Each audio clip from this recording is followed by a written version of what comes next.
All right, ready to dive into some macroeconomics? Let's do it. I'm fascinated by these course syllabuses you dig up. Well, this one's a gem. It is, it is. Macroeconomics 2 from a French university. Yeah. And Okay. let me tell you, this thing is dense. It's packed. Yeah. But it's good stuff. Oh, it is. It's really good stuff. This is the foundation for how we think about the big picture, right? Yeah, yeah. Like the whole economy. Exactly. And it's not just like, theoretical stuff. I mean, we're talking about stuff that impacts all of us every day, like Right. economic growth, Absolutely, yeah. inflation, unemployment. It's all Like, connected. that jazz. And it uses these simplified models to kind of Yeah. understand these really complex systems. It's like, using a map to Exactly. try to understand a Or giant... navigate a vast landscape. Yeah, a vast landscape. It's always changing. Which is constantly changing. I like that, the map analogy. So maybe we should start with just like defining what macroeconomics actually is. Because I think a lot of people, when they hear that, they immediately think of, Wall Street and stock prices and... Yeah, it's a lot broader than that. Yeah, It's really about understanding the overall health and behavior of an economy. yeah, Think about things like recessions, yeah. booms, government debt, interest rates, all that stuff falls under macroeconomics. So is it fair to say it's like zooming out and looking at... Exactly. It's Yeah. the big picture. Yeah, the big picture. It's not microeconomics, it's macro. Got it. Now, I noticed in the syllabus, they spend a lot of time on like mathematical models and stuff. Yeah, it can be a little intimidating at first. Yeah, well, is that really necessary? Like, can't we just talk about this stuff without getting lost in like all these equations? Well, think about it like this. The economy is a giant machine with all these moving parts, right? Mathematical models help us break down that complexity and see how those parts interact. They're not perfect replicas of reality, Right. but they're really powerful tools for analysis and prediction. Okay, yeah, I see the value in that. And they also kind of break down different types of models, like short-term versus long-term and static versus dynamic. What's the difference there? Well, those distinctions are crucial because they help us focus on the right time frame Yeah. and the right questions. Okay. So if you're analyzing immediate fluctuations, you might use a short-term model. Right. But if you're looking at long-term trends, like economic growth over decades, Yeah. you need a different approach. Makes sense. And then there's this thing, they talk about endogenous versus exogenous variables. That sounds a bit intimidating. It's actually pretty simple. Okay. Endogenous variables are things that are determined within the model, Okay. like consumption or investment, right? Yeah. Exogenous variables are external inputs, like Sure. government spending or changes in technology. So it's kind of like when you're doing an experiment and you're controlling for certain variables. Exactly, yeah. Okay, that makes sense. Now, let's talk about this guy, John Maynard Keynes, Okay. because, A big name in macroeconomics. I mean, his theories, his ideas are really presented as a game changer in this syllabus. For sure. He revolutionized how we think about the economy. What was so revolutionary about his ideas? Well, Keynes came onto the scene during the Great Depression, right? Yeah. Massive economic upheaval. Yeah. And the prevailing wisdom at the time, like classical economics, Right. they couldn't really explain what was happening or offer effective solutions. So he was like the rebel economist who came in and challenged the status quo. Exactly. He challenged the assumptions of classical economics, Yeah. particularly this idea that the economy would always self-correct Right. and that government intervention was unnecessary. They also kind of contrast classical economics versus Keynes. And they say the classics focus on production efficiency, like neglecting the problem of poverty and assuming supply creates its own demand. Yeah, like says a lot. Whereas Keynes was more focused on insufficient demand as a cause of unemployment. Exactly. So basically, people weren't working because there weren't enough jobs, not because they weren't willing to work. That's the core of Keynesian economics, right? Yeah. He argued that sometimes the economy needs a boost, Right. and the government can play a role in that Okay. through spending and other policies. And this was a pretty radical idea at the time. Absolutely. It challenged the prevailing orthodoxy. And it led to the development of the welfare state as we know it. That's right, yeah. Huge. Yeah. Now, they mentioned some specific assumptions underlying the basic Keynesian model, like a closed economy, Right. fixed prices and wages, and this idea of excess supply in the markets. Can you break those down for us? Sure. So remember, these models are simplifications, right? Yeah. The closed economy assumption just means we're ignoring international trade for now, Okay. fixed prices and wages.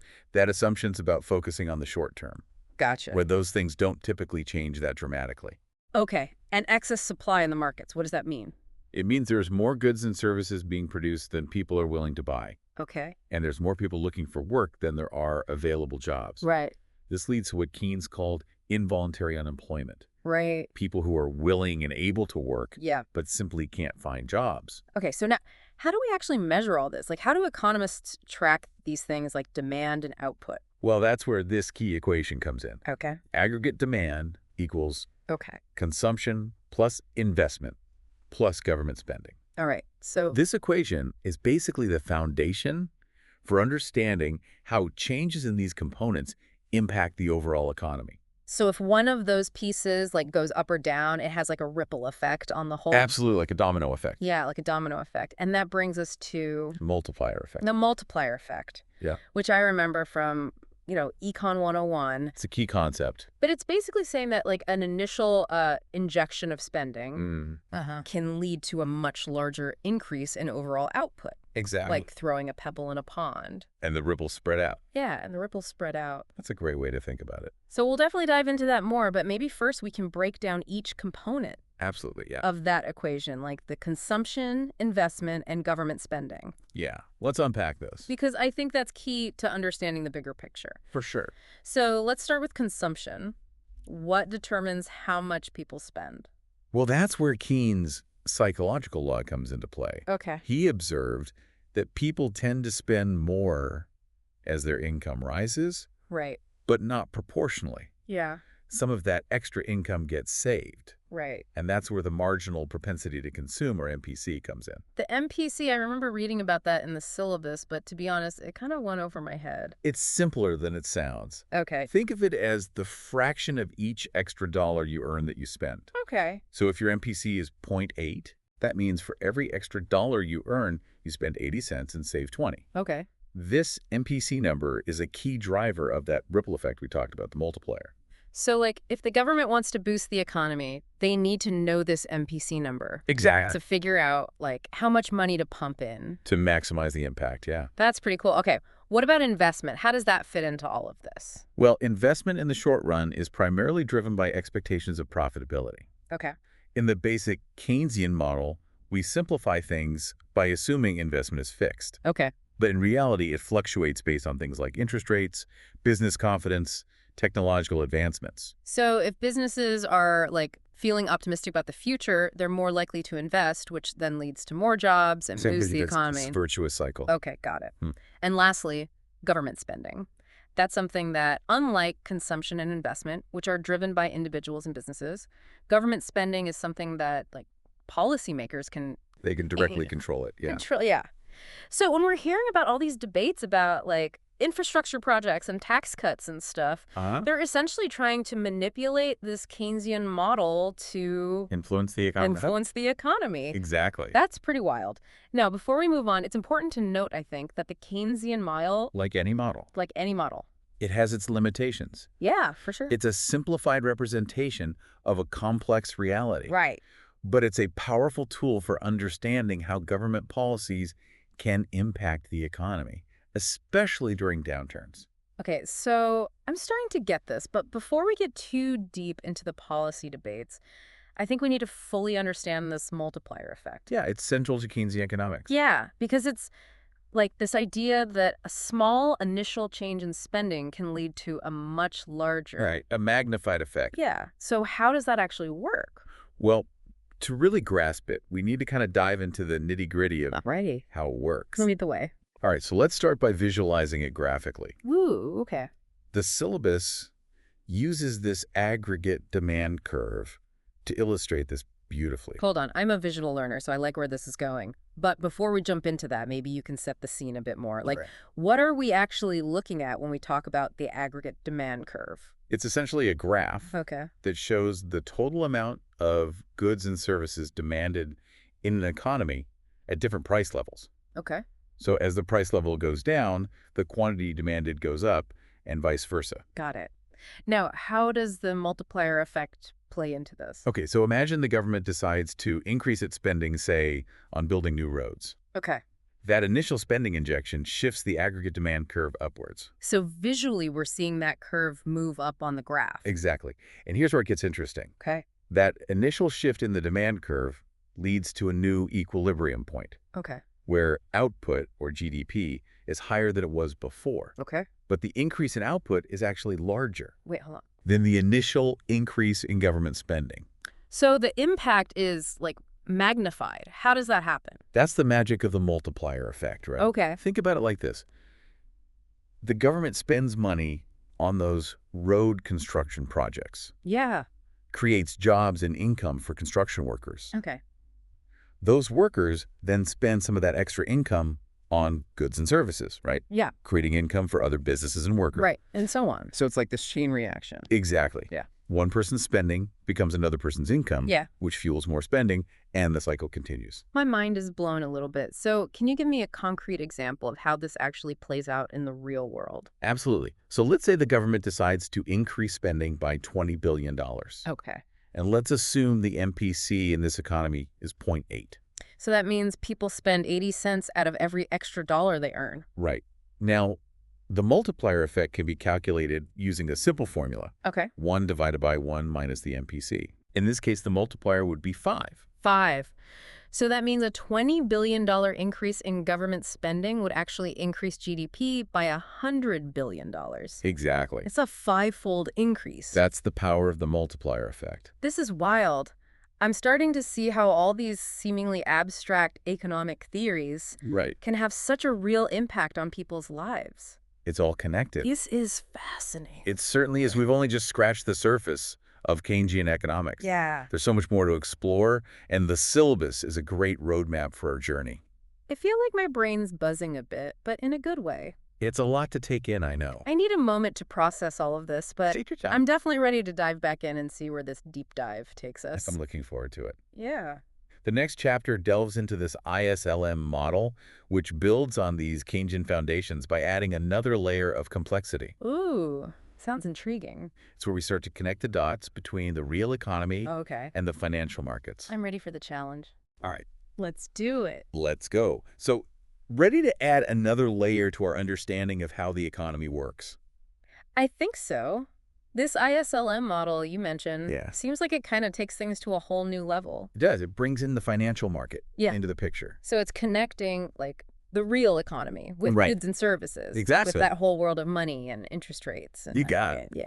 The ISLM model was actually developed back in 1937 Okay. by John Hicks, and it was really a way to formalize Okay. those revolutionary ideas from Keynes Right. that we were just talking about. Okay, so it's like a framework Yeah, for understanding how those two worlds interact. exactly, how they influence each other. Okay, so in my head, I'm picturing like two separate systems that are Mhm. somehow like connected. Think of it more like a dance.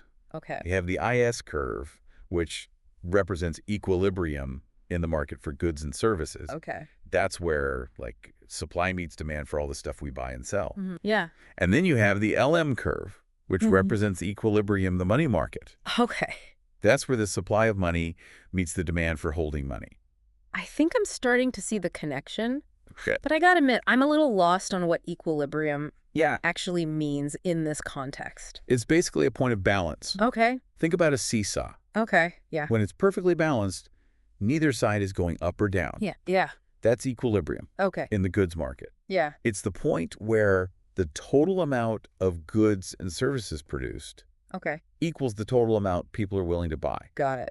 In the money market, it's where the amount of money people want to hold Okay. equals the amount of money available in the economy. So the ISLM model is helping us find that point. Exactly. Where both those markets are balanced. Precisely.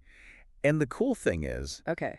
interest rates kind of act like that pivot point on the seesaw. Okay. They're the key link Gotcha. between those two markets. So before we go any further, maybe we can just back up a little bit. Sure. Because I'm still a little fuzzy on what those letters, IS and LM, Oh, right. what do those actually stand for? Great question.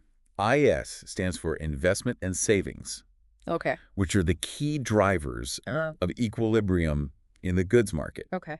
LM stands for liquidity preference and money supply, Okay. So it's like a which determine the equilibrium in the money market. it's like a cheat sheet built right into the Exactly. Yeah. It helps you remember Yeah. what each curve represents. Awesome. So before we really get into the specifics of those curves, maybe we can recap the assumptions Yeah. of this model. Sure. The syllabus mentioned that the basic Keynesian model, it assumes a closed economy, That's right. fixed prices, Hmm. and a constant production capacity. Exactly. So remember, we're still focusing on the short-term dynamics. Okay. So we're holding certain things constant Yeah. to simplify the analysis. Okay, so assuming all that is true, let's dive into the IS curve, the goods and services side The real it has. of the equation. Yeah. The syllabus mentioned that investment plays a key role here. Investment's really fascinating. Okay. In the long run, it contributes to an economy's ability to produce more. Right. But in the short run, it's primarily a component of demand. Can you explain that a bit more? I'm not sure I follow. So imagine a company decides to build a new factory. Okay. Right. That active investment immediately creates demand Okay. for construction materials, machinery, labor. Okay. Those workers then have more income to spend, Right. which creates demand in other sectors, and so on. So even though the factory itself won't actually start producing goods for a while, Right. the act of building it, That ripple effect. it ripples through the economy. Yeah. And the Yeah. syllabus goes into a lot of detail on the factors Yeah. that influence those investment decisions, Okay. particularly this concept of investment profitability. Yeah, that's where things get a little fuzzy for me. Because they start throwing around terms like Yeah. net present value, Mhm. NPV, and internal rate of return, IRR. Right. And to be honest, those sound a bit intimidating. They're not as scary as they sound. Okay. Think of them as financial tools that businesses use Okay. to figure out if an investment is worth making. Okay. So imagine you're a business owner Yeah. trying to decide between investing in a new project Right. or just keeping your money in the bank. Every business owner wants to make sure they're making smart decisions. Yeah. Exactly. So Yeah. NPV helps you compare the value of the money Okay. you'd earn from that new project in the future Yep. to the cost of investing in it today. Right. It takes into account the fact that money today Yeah. is worth more than money tomorrow. Right. Because you could invest it and earn interest. you could invest it and earn interest. Yeah. Right. So if the NPV is positive, Yeah. that means the project is a good investment. You got it. Mm-hmm. It means the future returns from that project are worth more than the cost of investing in it today. Okay. The IRR, on the other hand, is kind of like Okay. figuring out what interest rate the bank would have to offer Okay. to make you say, nah, investing in that project is a better deal. Okay. That's a much clearer way to think about it. Right. So essentially, businesses are constantly comparing Yes. the potential returns from investments to To the prevailing interest the rate. prevailing interest rates. Yeah. Exactly. Okay. If interest rates are high, Yeah. businesses need to see a really high potential return to justify taking on that risk. Okay. But if interest rates are low, even projects with more modest returns might look pretty appealing. Got it. So interest rates really are the linchpin here, They are, yeah. influencing decisions in both the real economy and the financial world. It's the bridge between the two. Okay, now let's shift gears a bit and explore the other side Okay. of the ISLM model. Right. The money market, represented by that LM curve. Right, the financial side. Yeah. And before Keynes came along, most economists kind of viewed money Yeah. as simply a medium of exchange. Yeah, just something to buy things with. Right. Right. But Keynes had some radical ideas He did, yeah. about that, right? He challenged the conventional wisdom. Yeah. The syllabus mentioned that he believed people could have a demand for money Right. for its own sake. That's what good. he called liquidity preference. Exactly. What does that even mean? It means that people might want to hold on to money, Okay. even if it's not earning them any interest, Okay. for a variety of reasons. So not just to, buy stuff with. Not necessarily, no. Okay. Keynes actually identified three main motives for holding money. Okay, let's hear him. The transactions motive, Okay. the precautionary motive, Okay. and the speculative motive. Okay, so let's break those down. All right. The transactions motive, I feel like that one's... Yeah, that one's pretty straightforward. It's pretty self-explanatory. It's just having money on hand to buy things, right? Right. Like you need cash Yep, to buy groceries. for your daily expenses. Yeah. Exactly. What about the precautionary motive? That's about holding money as a buffer Okay. against unexpected events. Okay, so like an emergency fund. Think of it like an emergency fund. Yeah. You might lose your job, Right. have a medical emergency, Yeah. need to make an unexpected repair on your car. Totally. Holding some extra cash Helps you weather those storms. Something everyone can relate to. Right. I feel much more secure when I have a little cushion Absolutely. in my savings. Yeah. Now, what about this speculative motive? That one sounds a little more complex. The speculative motive is all about uncertainty about the future. Okay. It's linked to expectations Okay. about interest rates Okay. and asset prices. Okay. Remember how we talked about how interest rates influence investment decisions? Yeah. Well, they also affect the demand for money. I'm starting to see how this is all connected. Right. But how exactly do interest rates influence the demand for money? So let's think about bonds, Okay. which are essentially IOUs Okay. issued by governments or corporations. Right. When interest rates rise, bond prices tend to fall, Okay. and vice versa. Okay. So if someone thinks interest rates are going to go up in the future, Yeah.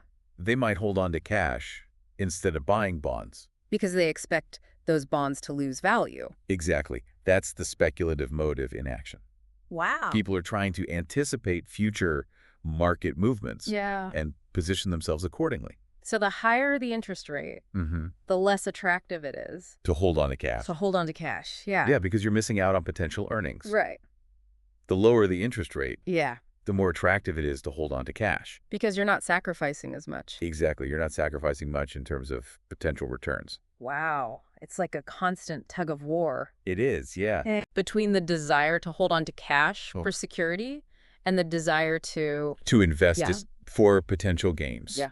Okay. And that brings us back to the LM curve, Okay. which shows us Yeah. the combinations of interest rates and output levels Okay. that create equilibrium in the money market, Okay. taking into account those three motives Right. for holding money.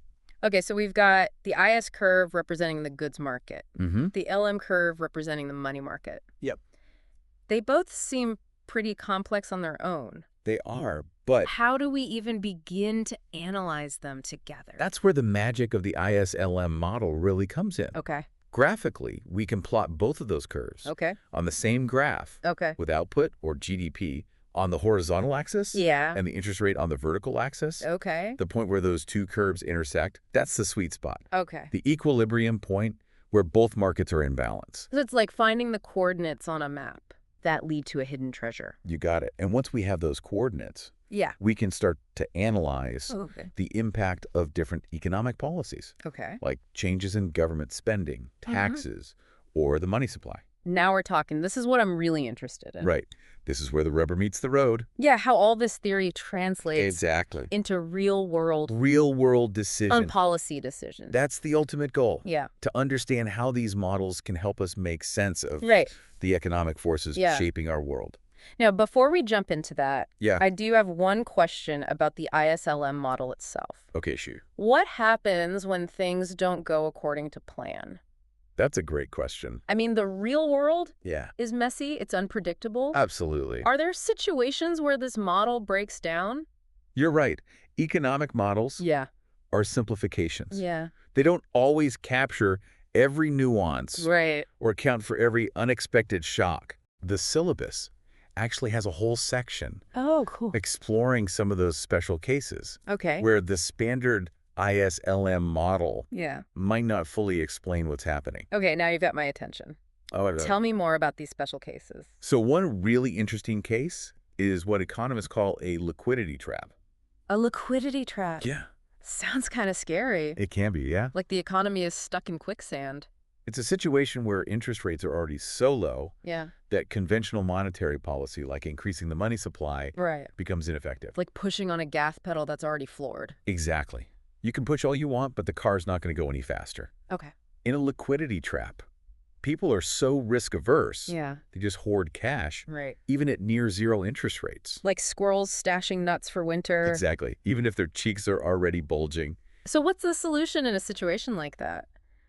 If monetary policy isn't working? Well, that's where fiscal policy comes in. Remember, that's the government's ability to influence the economy. Right, through spending and taxes. Exactly. Okay. So in a liquidity trap, when people are hesitant to spend, Yeah. the government can step in and inject demand into the economy. So instead of relying on businesses and consumers to spend, the government takes on that role. You can think of it that way. Okay. Imagine the government launches a massive infrastructure project, Okay. building new roads, bridges, schools, Creates jobs. creates jobs, income, Yeah. which then flows through the economy Yeah. as people spend their earnings. But wouldn't that lead to more government debt? That's a valid concern, Yeah. and it's a debate that economists have been having for decades. Okay. Some argue that taking on debt during a recession can actually help boost the economy Okay. and ultimately lead to higher tax revenues in the future. Okay. Others worry about the long-term consequences of high debt levels. Right. It's a complex issue Yeah, for sure. with no easy answers. It seems like every policy decision has trade-offs. There's no such thing as a free lunch in economics. All right, so we've explored the liquidity trap, where conventional monetary policy breaks down. Right. What about that other extreme, the classical case? Ah, yes, the classical case. Which the syllabus kind of presents as a scenario where the economy's humming along With at full capacity. yeah, full capacity. With flexible prices Yeah, and wages, it seems like a pretty rosy picture. it does, doesn't it? But does that world even exist? Well, it certainly is simplification, Yeah. but it's a useful benchmark for understanding Okay. how different policies Yeah. might play out Okay. under different assumptions Gotcha. in the classical world. Yeah. The focus is much more on supply-side factors, Okay. like technological innovation Okay. and productivity growth. So it's more about creating the conditions for businesses to thrive and less about, like, government intervention, stimulate demand.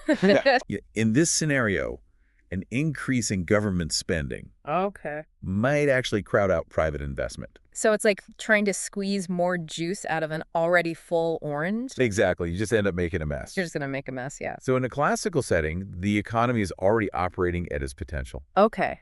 So trying to stimulate it further might just lead to Right. unintended consequences. Gotcha. So context is everything. It really is. In economics. Yeah, there's no one-size-fits-all approach. It seems like the right policy prescription Depends on the circumstances. depends on those specific circumstances, yeah. Exactly. Okay. That's why it's so important to understand Yeah. these different models And their limitations. and their limitations. Yeah. They're not crystal balls that can predict the future, Right. but they are powerful tools Okay. for analysis and decision-making. Well, this deep dive has definitely given me a much Okay. richer I'm understanding glad to hear that. of macroeconomics and the challenges policymakers face. It's a complex field. I'm starting to see the world through an economist's eyes. That's fantastic. It is. It is. That's what it's all about. I'm feeling inspired to learn more, but for now, Yeah, I think my brain needs a break I understand from all this that. economic heavy lifting. Perhaps a walk in the park Yeah. to observe the invisible hand of the market in action. That sounds like a perfect way to end this deep dive. Right. Until next time. Sounds good. All right, so we've explored a lot of Keynesian economics We have and that ISLM model, a lot of ground covered. but I'm ready for those special cases you mentioned. The bonus level. Yeah, bonus level, where things get really interesting. Right. Let's start with the liquidity trap. Yeah, that one's a head scratcher. It does sound kind of sci-fi, doesn't it? It does. Can you remind me what that's all about? So imagine interest rates are already so low Yeah. that even flooding the market with more money won't make them budge. It's like pushing on a gas pedal. Okay. That's already floored. You know, you can push all you want. Yeah. Nothing's going to happen. And the syllabus mentioned that this happened in some countries It did. after the 2008 financial crisis. It did, yep. Like, central banks were slashing interest rates? Mm-hmm. And it wasn't really having much effect. It was like pushing on that string. Yeah. It's already all the way out. So in a liquidity trap, are people just, They're hoarding cash. yeah, they're just hoarding cash, even though, Even if it's earning them next to nothing, yeah. they're so uncertain about the future Yeah. that they're just holding on to it. So if monetary policy is not working, what can policymakers even do in a situation like that? That's where fiscal policy comes in. Okay. Remember, that's the government's spending and taxing powers. Right. Right. So in a liquidity trap, Yeah. when people are hesitant to spend, Yeah. the government can step in Okay. and directly inject demand into the economy. So instead of relying on businesses and consumers Right, yeah. to do the spending, the government kind of takes on Exactly. that role. They become the spender of last resort. So, like, if the government launches, like, a massive infrastructure project. That's one way to do it, yeah. Yeah. Couple new roads, bridges, schools, whatever it might be. Creates jobs. Creates jobs, income. Yeah. And that flows through the economy. Okay. But wouldn't that lead to more government debt? It could. And isn't that a bad thing? That's a debate economists have been having for decades. Okay. Some argue that taking on debt during a recession Yeah. can actually help boost the economy Okay. and lead to higher tax revenues down the road. Okay. Others worry about the long-term consequences of high debt. Right. Right. It's a complex issue. It's a trade-off. It is. There's no easy answers. Okay. So we've explored the liquidity trap Mm-hmm. where monetary policy breaks down. Right. What about the other end of the spectrum? Okay. The classical case, The classical case. where, according to the syllabus, the economy's running at full capacity. Right. Smooth sailing. Flexible prices, wages. It's the ideal scenario in many ways. Yeah, it's like, is that even realistic? Well, it's a simplification, of course. Yeah. But it's a useful benchmark Okay. for understanding how different policies might work. So in a classical world, then Yeah. are we focusing more on the supply side? Yes, things like technology, Yeah. productivity growth. Less about government intervention. In a classical world, the market is seen as very efficient. Okay. It can self-regulate. Got it. So government intervention is seen as less necessary. So if the government did step in and try to increase spending, what would happen in that classical case? It could actually crowd out private investment, Okay.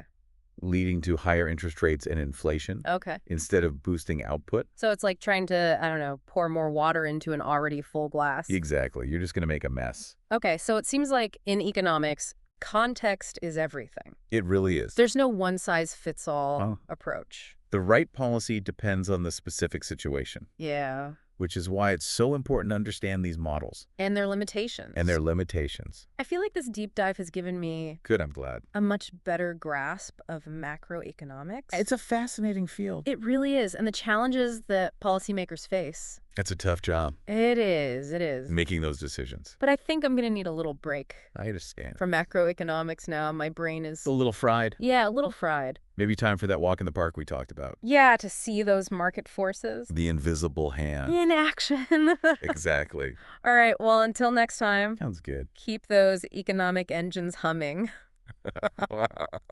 I'll do my best.